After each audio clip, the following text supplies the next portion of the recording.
पिछली कक्षा में हम लोगों ने केंद्रीय बैंक पर विस्तृत चर्चा कर चुके हैं। आज हम लोग भारतीय स्टेट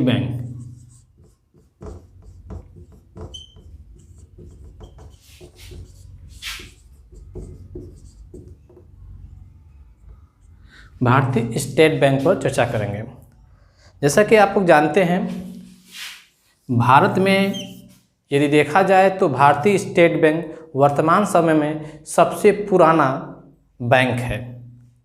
भारतीय स्टेट बैंक की जो नींव है 1806 में बैंक ऑफ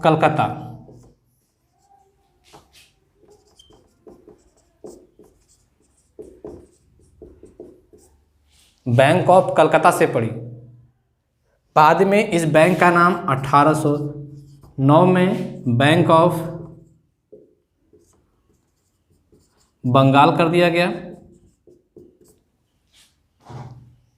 ये जो बैंक था ईस्ट इंडिया कंपनी द्वारा स्थापित किया गया था और उस समय के कंपनी के आवश्यकताओं की पूर्ति को ध्यान में रखते हुए ये जो बैंक था बैंक ऑफ बंगाल, ये बंगाल प्रेसिडेंसी में था, जो कि उस समय पूरे भारत में जहाँ जहाँ भी ईस्ट इंडिया कंपनी थी उनके सभी बैंकिंग संबंधी कार्य बैंक ऑफ बंगाल देख रहा था। लेकिन भारत एक विशाल देश था, जिस कारण से बैंक ऑफ बंगाल हर जगह सही तरीके से बैंकिंग कार्य नहीं कर पा रहा था। तो ईस्ट इंडिया कंपनी ने 1840 में बैंक ऑफ बॉम्बे प्रेसिडेंसी में स्थापित किया और 1843 में बैंक ऑफ मद्रास प्रेसिडेंसी में स्थापित किया। अब भारत में कुल 3 प्रेसिडेंसी बैंक हो गए थे, bank of Bengal, bank of Bombay और bank of Madras. Bank of Bengal presidency के साथ आसपास देखता था। बैंक ऑफ बॉम्बे प्रेसिडेंसी और उसके आसपास के जगह कंपनी के कार्यों को देखता था और बैंक ऑफ मद्रास प्रेसिडेंसी के आसपास के क्षेत्रों को कंपनी के बैंक संबंधी कार्य देखता था। कुछ समय के लिए इन प्रेसिडेंसी बैंकों को नोट निर्गमन का भी अधिकार ईस्ट इंडिया कंपनी ने दिया था। लेकिन ये तीनों बैंक आपस में कोऑर्डिनेशन नहीं हो पा रहा था, जिसके कारण ईस्ट इंडिया कंपनी को समस्याएं हो रही थी। 1921 में इन तीनों प्रेसिडेंसी बैंकों को मिलाकर एक बैंक बनाया गया जिसका नाम था इंपीरियल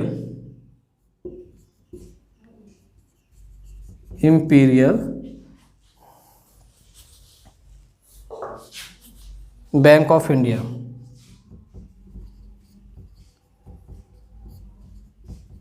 इंडिया 1921 में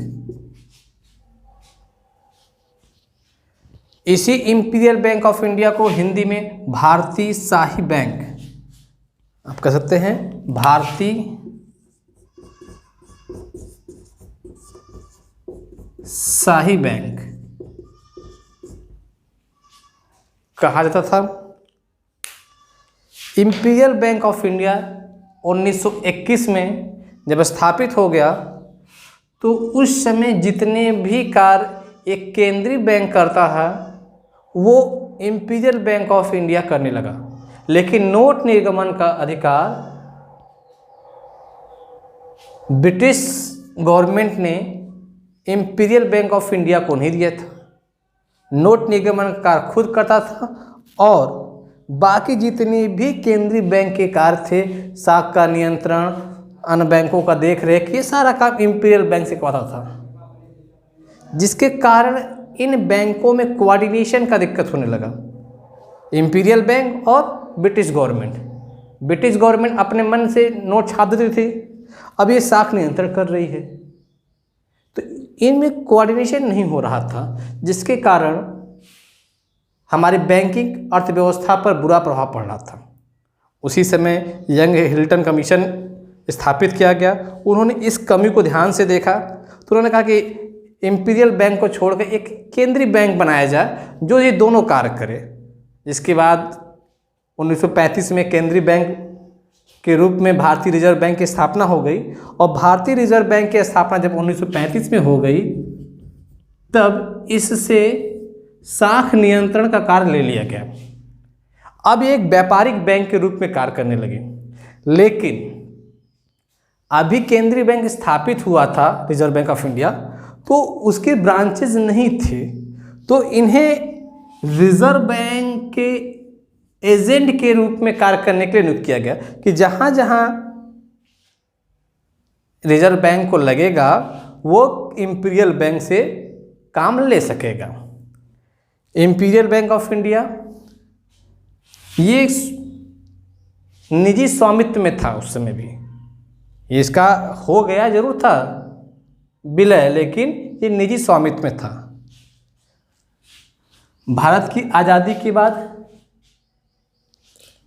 1 जुलाई 1955 को इस इंपीरियल बैंक का राष्ट्रीयकरण कर दिया गया, अर्थात जो इसका स्वामित्व निजी क्षेत्र में था उसको रिजर्व बैंक ऑफ इंडिया ने खरीद लिया और इसका नाम परिवर्तित कर दिया गया और नया नाम इसका हुआ भारतीय स्टेट बैंक। भारतीय स्टेट बैंक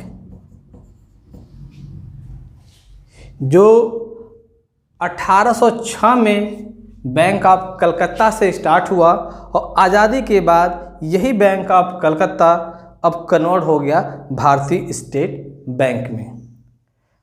भारतीय स्टेट बैंक राष्ट्रीयकृत कर दिया गया, अर्थात इसकी जो स्वामित्व था रिजर्व बैंक ने खरीद लिया। अब भारतीय स्टेट बैंक को सही से कार्य करने के लिए जो देश में अन्य प्रेसिडेंसियों में छोटे छोटे बैंक थे उन सभी प्रेसिडेंसियों को बैंक का भारतीय स्टेट बैंक के सहायक बैंक के रूप में 1959 में एक एक्ट पास किया गया, भारतीय स्टेट बैंक सहायक बैंक अधिनियम। उसके द्वारा उनको भारतीय स्टेट बैंक का सहायक बैंक कर दिया गया। इन सहायक बैंकों में स्टेट बैंक ऑफ बीकानेर, दूसरा था स्टेट बैंक ऑफ जयपुर, तीसरा था स्टेट बैंक ऑफ इंदौर, चौथा था स्टेट बैंक ऑफ पटियाला, पांचवा था स्टेट बैंक ऑफ सौराष्ट्र, छठा था स्टेट बैंक ऑफ मैसूर, सातवां था स्टेट बैंक ऑफ ट्रावनकोर,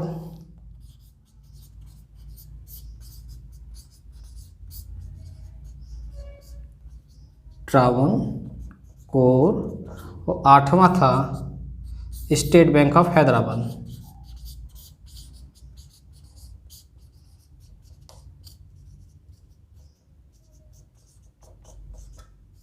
ये छोटे छोटे प्रेसिडेंसी थे, इनमें जो बैंक थे उन बैंकों को भी राष्ट्रीयकृत कर दिया गया और उन्हें भारतीय सहायक बैंक, भारतीय स्टेट बैंक का सहायक बैंक घोषित किया गया और इन्हें कहा गया कि ये सब अपने नाम के आगे स्टेट बैंक जोड़ लें।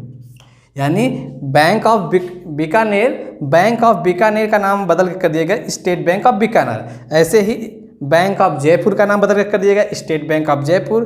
बैंक ऑफ इंदौर का नाम state bank of Indore. Bank of Patiala का नाम कर दिया गया स्टेट बैंक ऑफ पटियाला।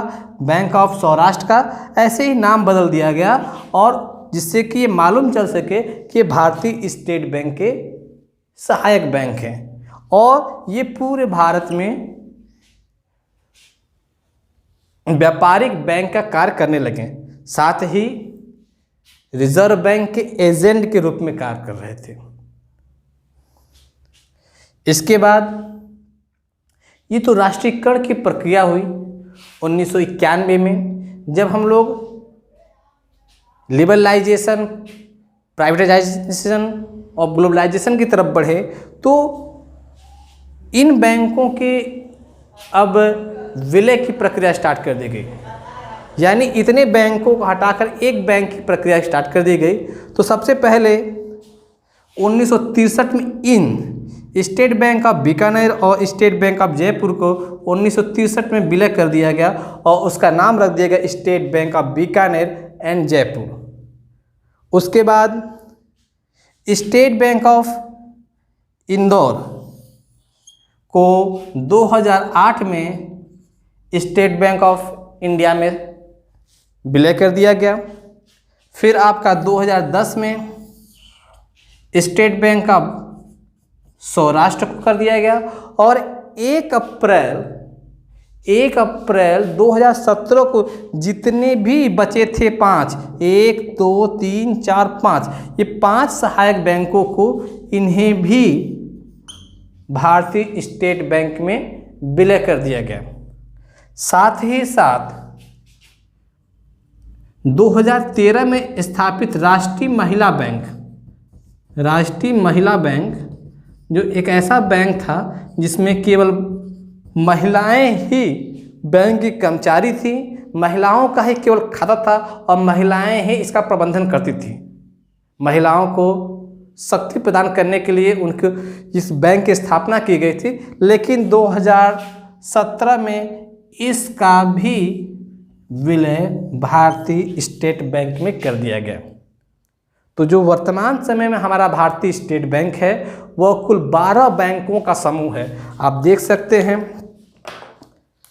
एक हो जाएगा बैंक ऑफ बंगाल, दूसरा बैंक ऑफ बॉम्बे, तीसरा आपका हो गया बैंक ऑफ मद्रास, चौथा ये हुआ, 5वां, 6वां, 7वां, 8वां, 9वां, 10वां, 11वां और 12वां है राष्ट्रीय महिला बैंक। तो वर्तमान समय में जो हमारा भारतीय स्टेट बैंक है वह 12 बैंकों के विलय का रूप है, जो इस समय इन विलय प्रक्रियाओं के कारण विश्व के 50 बैंकों की सूची में आ गया। जो बहुत बड़े बड़े बैंक हैं उनकी सूची में आ गया है। 2017 में जब इसका विलय नहीं हुआ था तो ये 50 के बहुत आगे इसका रैंक था, लेकिन विलय के बाद ये 50 बैंकों की सूची में आ गया। जो विश्व के बड़े 50 बैंक हैं उनकी सूची में हमारा भारतीय स्टेट बैंक अब आ जाता है। और भारत का सबसे ज़्यादा व्यापारिक लेन देन करने वाला जो बैंक है वो भारतीय स्टेट बैंक है। लगभग 50,000 करोड़ की जमा इसके पास है। अब हम बात करते हैं कि भारतीय स्टेट बैंक की स्थापना क्यों हुई। भारतीय स्टेट बैंक की स्थापना जो करने का मुख्य उद्देश्य था, जब भारत देश आज़ाद हुआ था उस समय ऐसा कोई भी बैंक नहीं था जो सरकार के अनुरूप कार्य कर सके। जो भी बैंक थे वो निजी क्षेत्रों में थे, उनका उद्देश्य लाभ कमाना था। सब अपने लाभ कमाने के उद्देश्य से कार्य कर रहे थे, लेकिन देश के जो नीतियां थी उन नीतियों को क्रियान्वयन करने के लिए कोई भी बैंक नहीं था। साथ ही साथ रिजर्व बैंक जिसका राष्ट्रीयकरण 1 जनवरी 1949 को हो गया था, उसके लिए भी कोई बैंक नहीं था। तो तो जो सबसे पहला उद्देश्य था स्टेट बैंक की स्थापना का, तो सबसे पहला था शक्तिशाली बैंक की स्थापना। शक्तिशाली बैंक की स्थापना, यानी एक ऐसा बैंक हो जो बहुत सुदृढ़ स्थिति में हो। तो आप देख सकते हैं कि जो बैंक 1806 से चला आ रहा था, 1806 से, और आपके आ गया 1947, मतलब कि जो 150 सालों तक चला आ रहा था, तो वो बैंक तो शक्तिशाली ही था। अब उस बैंक को और शक्तिशाली बना दिए, क्योंकि वो निजी स्वामित्व में था, अब उसको ले लिया गया सरकारी स्वामित्व में। तो जो मेन उद्देश्य था उनका कि एक शक्तिशाली बैंक हो, तो भारतीय स्टेट बैंक का जो राष्ट्रीयकरण किया गया, उसका पहला उद्देश्य था कि एक कम से कम एक ऐसा बैंक हो जो शक्तिशाली हो, जो कि रिजर्व बैंक की सहायता कर सके। जो दूसरा था, ग्रामों में या गांवों में कह सकते हैं, बैंकिंग सेवा का विस्तार।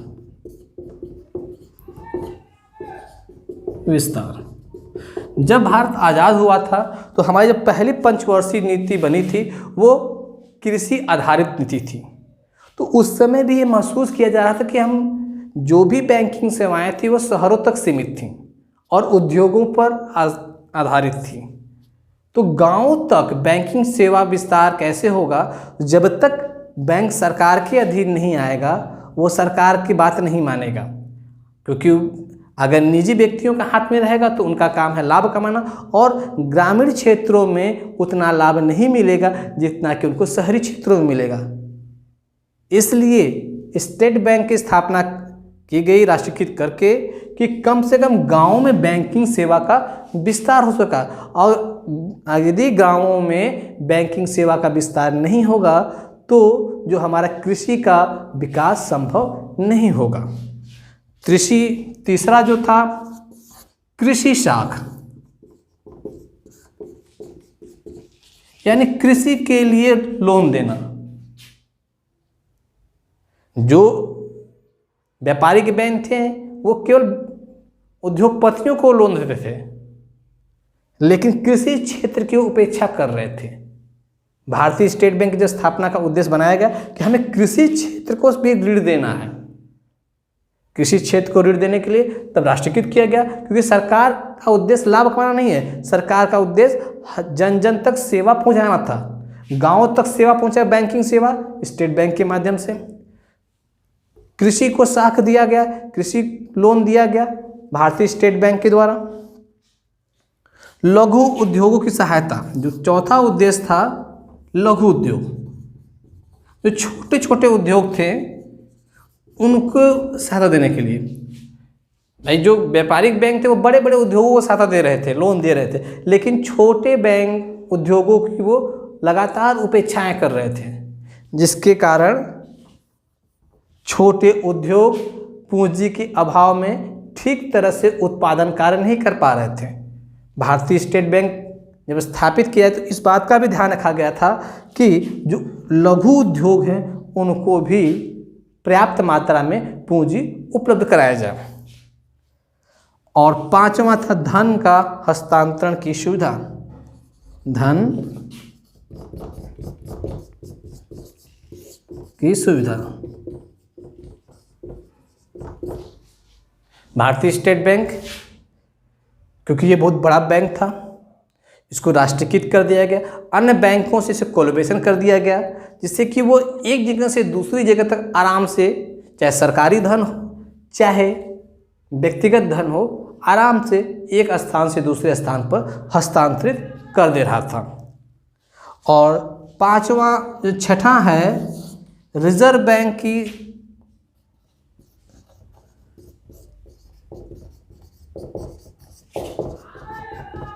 साख नियंत्रण में सहायता करना। जैसा कि आप जानते हैं, अभी मैं बताया था कि 1921 से लेकर 1935 तक यही भारतीय स्टेट बैंक, जब उसका नाम इंपीरियल बैंक था, तो वो साख नियंत्रण का कार्य करता था, यानी साख नियंत्रण करने का इसका अनुभव था इसके पास। तो मेन यहाँ एक उद्देश्य ये भी था कि ऐसे बैंक को हमको चाहिए जिसके पास अनुभव हो साख नियंत्रण का। उस समय जितने भी व्यापारिक बैंक थे, किसी के पास साख नियंत्रण करने का अनुभव नहीं था, केवल भारतीय स्टेट बैंक को था। क्योंकि जब केंद्रीय बैंक स्थापित नहीं हुआ था, उस समय imperial bank of India Bharat में साख नियंत्रण का कार्य करता था। तो इस बात का भी ध्यान रखा गया कि जब रिजर्व बैंक स्थापित कर दिया गया है और उसका राष्ट्रीयकरण हो गया है, तो उसके जो साख नियंत्रण का कार्य में सहायता कौन करेगा, तो सहायता करने के लिए एक सरकारी बैंक की ज़रूरत थी। इस कारण से भी भारतीय स्टेट बैंक का राष्ट्रीयकरण किया गया, जिससे इसकी रिजर्व बैंक का जो साख नियंत्रण का कार्य आसानी से भारतीय स्टेट बैंक की मदद से किया जा सके। इन उद्देश्यों की पूर्ति के लिए इंपीरियल बैंक ऑफ इंडिया का राष्ट्रीयकरण कर भारतीय स्टेट बैंक में कन्वर्ट किया गया। अब जब भारतीय स्टेट बैंक कार्य करने लगी, तो और भी कुछ प्रेसिडेंसी बैंक थी छोटे छोटे प्रेसिडेंसियों में, उनका भी इनमें विलय कर दिया गया और इनके सहायक बैंक के रूप में कार्य करने लगे। वो 8 बैंक थे। बात करते हैं भारतीय स्टेट बैंक का मुख्यालय। तो भारतीय स्टेट बैंक का मुख्यालय जो है वह है मुंबई में, और इसके 13 क्षेत्रीय कार्यालय हैं जो कि पूरे भारत में रिजर्व बैंक व व्यापारिक बैंक के से संबंधित जितने भी कार्य होते हैं वो करते हैं। तो बात करते हैं मुख्यालय।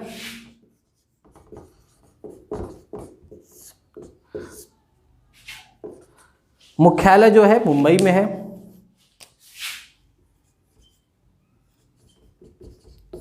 और क्षेत्रीय कार्यालय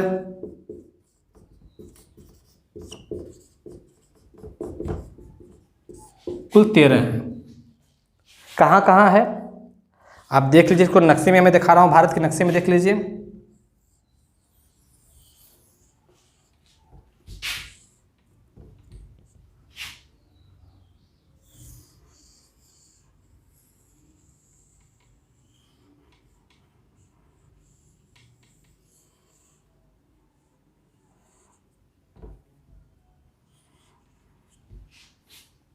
ये हमारा भारत का नक्शा है। इसमें आप देखिए, सबसे पहले हम ऊपर से चलते हैं। यहाँ पर चंडीगढ़ है, जो पहला इनका है चंडीगढ़। दूसरा आपका आता है यहाँ पर नई दिल्ली। नई दिल्ली। तीसरा बात करते हैं, यहीं पर उत्तर प्रदेश में है कानपुर, जो तीसरा क्षेत्रीय कार्यालय इनका है कानपुर में है। चौथा यहीं बगल में मध्य प्रदेश की राजधानी महाराष्ट्र में है। चौथा आपका मध्य प्रदेश की राजधानी भोपाल। पांचवा जो था गुजरात में आपका यहाँ पर अहमदाबाद है। अहमदाबाद। आपका जो छठा हुआ है यहाँ पर मुंबई में है। मुंबई में। सातवां आते हैं हम लोग, ये आपका पांचवा, ये छठा। सातवां यहाँ कर्नाटक की राजधानी बेंगलोर में। बेंगलोर में। अगर हम आठवां की बात करें तो इसके नीचे उतरते हैं हम लोग, यहाँ चेन्नई। चेन्नई आठवां। नौवां की बात करें तो ऊपर आएंगे तो आंध्र प्रदेश की राजधानी हैदराबाद। नौवां जो है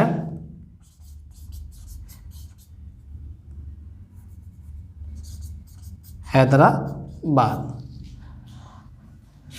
अब 10वां की बात करते हैं हम लोग, तो 10वां यहीं पर उड़ीसा है, उड़ीसा की राजधानी भुवनेश्वर। 10वां हमारा है नेश्वर। और 11वां इसी के ऊपर बिहार है, बिहार की राजधानी है पटना। और 12वां है, यहाँ है आपका कोलकाता, पश्चिम बंगाल की राजधानी कोलकाता। और आपका जो 13वां है, यहाँ असम है, असम की राजधानी है गुवाहाटी। इस तरह 13 क्षेत्रीय कार्यालय स्थापित करके ये पूरे भारत में बैंकिंग सेवाओं का परिचालन करता है। और हेड ऑफिस मुंबई में है। और ये आपके 13 क्षेत्रीय कार्यालय हैं: चंडीगढ़, नई दिल्ली, कानपुर, भोपाल, अहमदाबाद, मुंबई, बेंगलोर, चेन्नई, हैदराबाद, भुवनेश्वर, पटना, कोलकाता और गुवाहाटी। ये कुल 13 क्षेत्रीय कार्यालय हैं। अब हम बात करते हैं स्टेट बैंक के कार्य की। तो हम लोग जानते हैं कि स्टेट बैंक भी एक व्यापारिक बैंक है। तो जो भी व्यापारिक बैंक जो कार्य करता है वो हमारा भारतीय स्टेट बैंक भी करता है। बस थोड़ा सा अंतर ये है कि एक ये अतिरिक्त कार्य करता है, वो क्या है कि रिजर्व बैंक के एजेंट के रूप में कार्य करता है।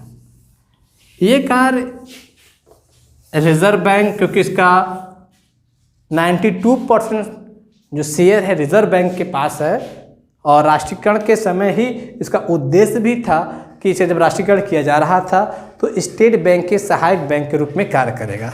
तो अगर हम कार्य की बात करते हैं तो सबसे पहला जो इसका महत्वपूर्ण कार्य है रिजर्व बैंक के सहायक के रूप में कार्य करना, क्योंकि इसकी स्थापना का ही उद्देश्य था।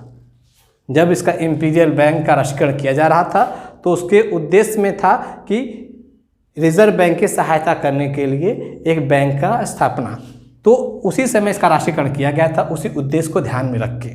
तो पहला कार्य इसका हो जाएगा रिजर्व बैंक के एजेंट के रूप में कार्य करना। जो भी रिजर्व बैंक का कार्य होगा, जो उसको समझ में आएगा कार्य, वो इनसे कार्य करा सकता है। क्योंकि रिजर्व बैंक छोटे जगहों में सीमित है, उसके 4 ही क्षेत्रीय कार्यालय हैं, इसके 13 पूरे भारत में इसके ब्रांचेज हैं, क्षेत्रीय कार्यालय हैं, तो वो आसानी से इसके माध्यम से रिजर्व बैंक कार्य करा सकता है। जो आपका दूसरा जो है कार्य आता है, अब आते हैं हम लोग जो अन्य बैंक करते हैं। तो जो अन्य बैंक करेंगे, तो कोई भी व्यापारिक बैंक, 2 उसका महत्वपूर्ण कार्य होता है, जमा स्वीकार करना और ऋण देना। तो भारतीय स्टेट बैंक भी काम करता है, जमा स्वीकार करता है और ऋण देता है।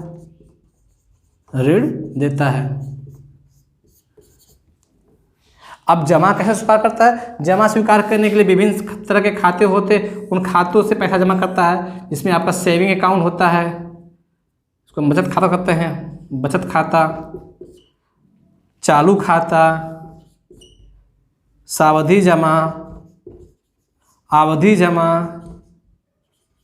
आवर्ती जमा, ये जमा है, जिसको हम लोग सेविंग अकाउंट बोलते हैं, करेंट अकाउंट बोलते हैं, फिक्स्ड डिपॉजिट, टर्म डिपॉजिट और रेकरिंग डिपॉजिट। इन माध्यमों से भारतीय स्टेट बैंक जनता से जमा स्वीकार करता है, और जब जमा स्वीकार कर लेता है तो वो फिर ऋण देता है, विभिन्न माध्यमों से ऋण देता है। व्यक्तिगत ऋण देता है, व्यक्तिगत ऋण, प्रयोजन ऋण। इस प्रयोजन ऋण में विशेष, जैसे कि मान लो हमको गाड़ी खरीदना है, मकान खरीदना है, पढ़ाना है, इस तरह का कोई प्रयोजन होगा उसके लिए ऋण देती है, इसको हम लोग प्रयोजन ऋण। अग्रिम देती है ओवरड्राफ्ट, इन माध्यमों से वो ऋण देती है जनता को। अब आते हैं हम लोग इसके अगला कार्य। अगला कार्य, अब इसमें जो भी कार्य आपके व्यापारिक बैंक करते हो वो सब करेगा, बस इसको एडिशनल एक कार्य बढ़ जाता है। और व्यापारिक कार्यों के काम में देखेंगे हम लोग तो चेक का संग्रह करना, चेक का भुगतान करना,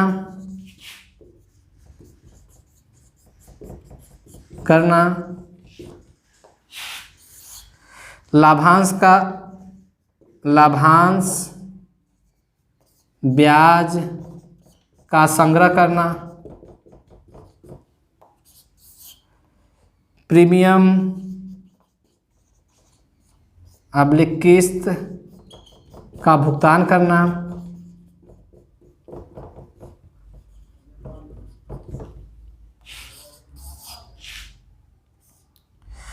अंशों का क्रय विक्रय करना,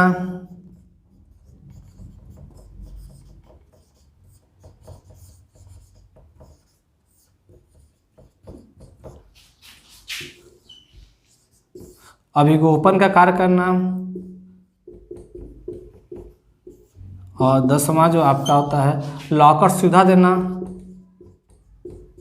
ये सारे बैंक, ये सारे जो हम लोग कार्य ऑलरेडी व्यापारिक बैंक में पढ़ लिए थे कि व्यापारिक बैंक जो कार्य करते हैं। व्यापारिक बैंक जमा भी स्वीकार करता था, व्यापारिक बैंक ऋण देता भी था, चेक का संग्रह करता था, चेक का भुगतान करता था, लाभांश ब्याज का संग्रह करता था, प्रीमियम या किस्त का भुगतान करता था, अंशों का क्रय विक्रय, अभिगोपन और लॉकर्स की सुविधा। ये सारा कार्य भी भारतीय स्टेट बैंक करता है, क्योंकि भारतीय स्टेट बैंक भी एक व्यापारिक बैंक है। ये लाभ कमाने के लिए स्थापित है। तो भारतीय स्टेट बैंक की ये कार्य है जो वर्तमान समय में करता है। अब हम आगे की कक्षा में